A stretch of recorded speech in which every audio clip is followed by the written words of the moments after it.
Okay, so this is the second part of 9.4. We ended the first part. It's the file was too big to upload to you from to YouTube, guys, based on my internet speed and computer's memory capacity. But we ended on this key idea, so if you didn't get it already, please write it down. And so what we're talking about here is germination. So we have a seed, it's been dispersed, it's been made, and next thing is for that seed to grow into the next generation of plants.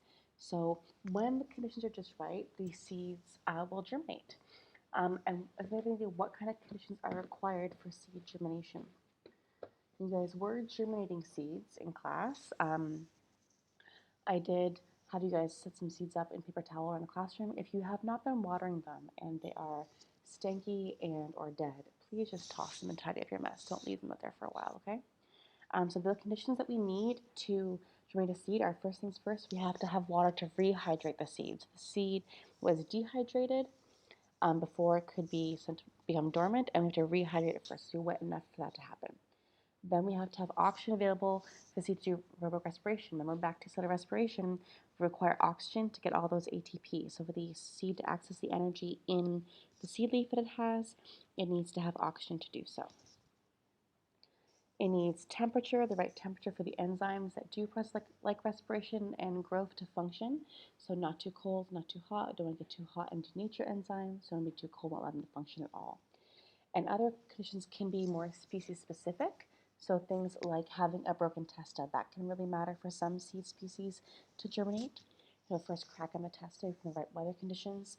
Could be fire, could be a certain amount of light being exposed to, could be liquid smoke in the air. These kinds of things are going to be what allows the seed, cues the seed to germinate. For example, here we have jack pine seeds, and this is them before a fire and after fire. They will germinate immediately. And the benefit of germinating after fire is all the competition for resources has been burned up. It's all dead. And it has to grow back. It'll take time. So while there is no competition, if that seed is just germinating exactly at that moment, once the fire happens, then it's perfect timing for it to be able to grow and not compete for light, for nutrients, for water, all those things. Okay, so your task in IB is to design experiments to test hypotheses about factors affecting germination. So work with a partner and plan experiments about how several factors affect seed germination. So you could be looking at, and we just talk about water, temperature. You could even look at pH if you wanted to. You can look at light availability, all those different things. And in your design, make sure you write about the hypotheses, the variables, the constants, materials, and the procedure for all these different options. Really develop this and then show it to your teacher to get some feedback. These skills you develop for your IAs, you need to maintain them for the IB exam. You cannot just forget all these skill sets, guys. So don't think, oh, I've done the IA, I'm good now. No, you need to keep working on it, okay? Don't forget it. Okay, here's your key idea about germination. So take a minute, pause the video, write it down if you have any questions. Now's a good time to ask.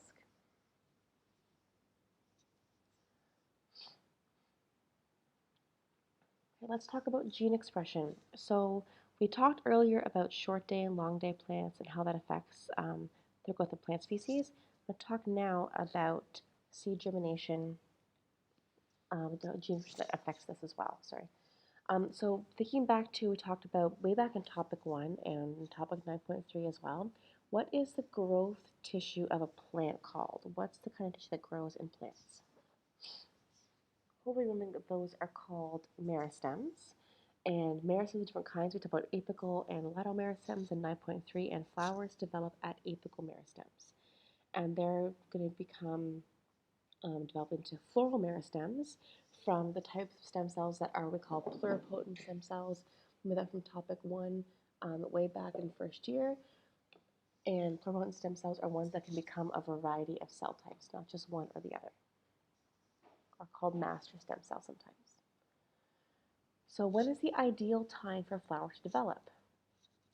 Well, you don't want a flower to develop too far or too long before it's going to be needed for pollination. So the pollination season in the life cycle of a plant is really key to when the flower is going to develop. And therefore, to time that properly, we have to control when the genes that code for flower production are going to be expressed. So if you don't remember what cell differentiation is, go back and review topic 1. I believe it's in topic 1. first year, and you should be connecting all the topics at this point in your IB biology life. So the genes will be controlled within these stem cells. So every cell has the genes to make flowers, but not every cell becomes a flower or becomes part of a flower. And the reason for that is because they're going to control which genes are turned on and off, which genes are being expressed. So they'll only differentiate into flowers when the time is right, when the flowers are needed. As you can see here, how we have in this diagram, we have the meristems. So we have the flower developments happening over here, and we have a shoot apical meristem here developing into a floral meristem. So apical meristems are indeterminate stem cells. They can become a variety of cell types, but once it differentiates into a floral meristem, it can only become flower parts. Okay? So I'm going to show you a little video next of this process happening. So take a look. This is through a ton of electron micrograph images developed over time and added together. Excuse me, to figure this out. So here we go.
Okay, so take a minute and look at the color-coded images here, showing that we have all the different parts. We have stamens, carpel, petals, sepals. All these parts of flowers came from that one meristem. So it's a really great visualization of differentiation. Again, cutting back to topic 1. Okay, so how does this happen? Well, plants need to know when to differentiate or not based on light cues. And light cues are really important for seasonal awareness of what season it is, especially if the plants are growing in a temperate or polar part of the world where the seasons have a big difference. So we use phytochrome pigments. So remember, phyto means light. So phyto is like pigment, and chrome is color. So these pigments are used by plants to detect periods of light and darkness. And what they will do is a phytochrome red, PR, is detecting visible light, because red light is part of visible light, and that's going to change its structure very subtly. If you look at the picture diagram here, you can see how PR, phytochrome red, is going to become phytochrome far red if red light hits it. So red light changes PR, and PFR is changed by far red light.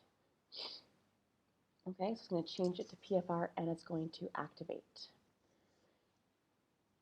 So when PFR absorbs far red light, either in the shade or at nighttime, there's not as much visible light available to it. It's then converted back to the inactive form, which is PR. So PR, the red light, is the inactive form. PFR is the active form of this phytochrome. In the absence of PFR, if there is no PFR, it will also gradually convert. In the absence of light, it will also gradually convert back to PR. So there's not enough far red light, it will go back into PR as well. So the two processes can do that. Can be if there's far red light presence, it will convert back, or if there is an absence of light. So these two phytochromes, PFR, phytochrome far red, and phytochrome red, phytochrome far red controls flowering. So in short day plants, remember, are really our long night plants. They want to flower when there is going to be a lot of nighttime. Okay, so short day plants is going to inhibit flowering in short day plants. So PFR is going to be converted is going to be activated in the presence of red light. It's confusing. So PR is converted to PFR when red light is there. Okay, so when there's lots of daylight, we get more PFR. And so lots of daylight is going to inhibit flowering for short day plants, which makes sense. In long day plants, PFR is going to activate flowering because in long day plants, it's short night plants, and we're going to have a lot of PFR because of long days, and that's going to activate flower. Remember, the naming is kind of opposite. PR, photochrome red, is converted to far red in the presence of red light, and PFR, photochrome far red, is converted to photochrome red in the presence of red light.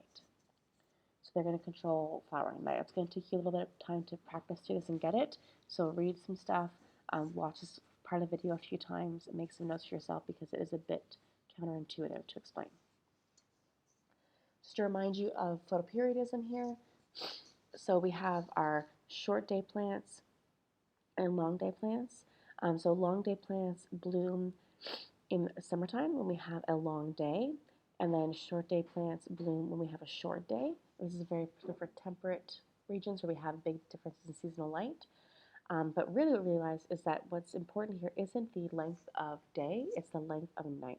If you put a flash of light in the middle of the nighttime, that's going to then cause the long day plants to bloom instead of short day plants, because what matters to them is not the length of day, but the length of darkness because of PFR and PR. So how did this come to be? How did this evolve? So why would plants evolve different day and night lengths?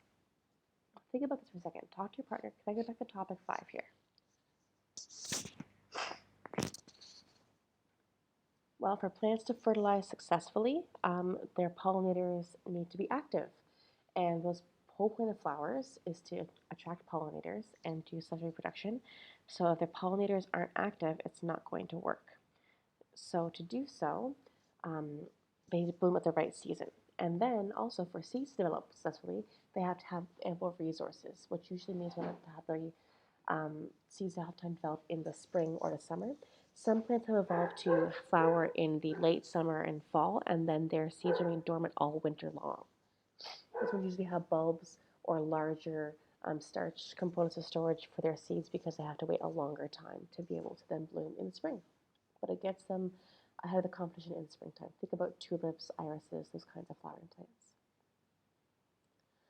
Okay, a great example of this are poinsettia. So poinsettia are short day plants, which means they are long night plants.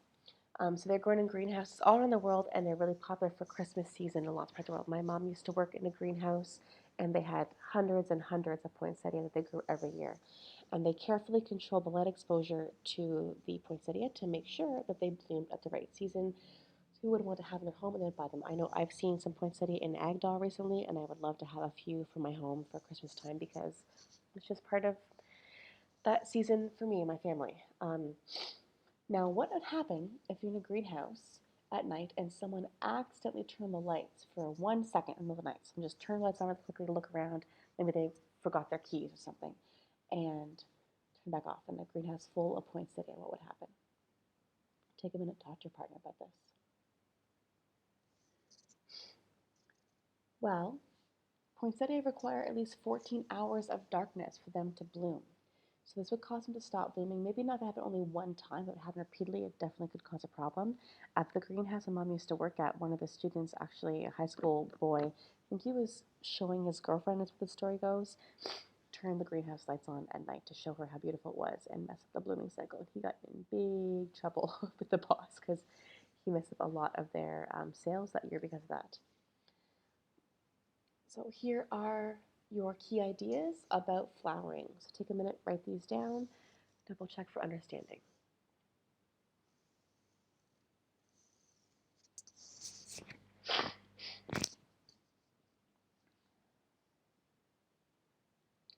Okay, and your fruit and flower to the lab you need to do for this topic, I believe you guys are already done. If you haven't, you need to ensure you do so.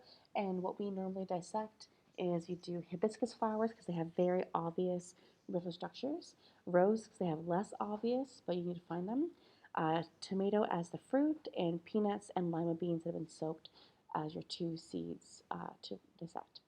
So really look at comparison, look at your lab, and make sure you go through your lab if you've already done it and double check if you have good quality notes because it's an important skill to have. Okay, here are your last key ideas for the subtopic. And you are now officially done with topic 9, guys. You can check it off the board once everyone in class has finished topic 9. Well done. Hope these are helpful for you, and I will wish I was back on campus to teach you guys in person, but unfortunately, I do not bounce off cars quite so easily. Take care.